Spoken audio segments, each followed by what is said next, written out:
წინ მეკლევ, ეგ ცხენები გააქანე, სურს რომ ერთხელ კიდევ ვნახო გაზაფხულის მთები, წვანემ სურს რომ დაფნით გადავხლართო მძიმე ფიქრთა ოკეანე წამიყვანე. მთები, როგორ შვენით მათზე გაზაფხულის ბუჩქ-ფოთოლი, როგორ შვენის ველზე ნამი გამჭვირვალე, როგორც ბროლიცა, ისია მოწმენდილიცა, ისია შოუმკრთალი, რომ ანგელოს დაინახავს. მოდარაჯე კაცის თვალი კი პარისი, ისე ღელავს, ისე ტოკავს, როცა ქარი გადათერავს.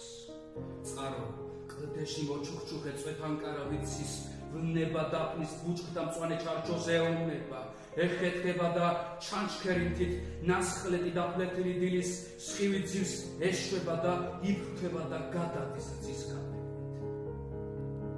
დგევარ მთაზე და სიჩუმი სიდუმალი მესმის ზენა და მიტაცეს სწრაფი ფრთებით პოეტური არომატი.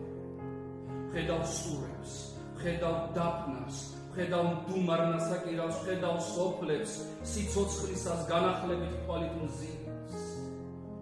ჩუმად ვიღაც მღერის მთაზე, რა ძალა ამ ტკბილ ხმაში არსად, ისი არ მღერიან როგორც აქ, ამ ქვეყანაში არსად არ არსებობს ბრძოლის ჟიმი, ბრძოლის ქარი არსად, ისი არ გადმოხერხს უმანკობის მიაყვარი და არსად მთელ ქვეყანაზე არ კოცნიან ისე ვნებით, ისე ცეცხლით, ისე ჟიმით და იმგვარი გადაცებით ვერსად.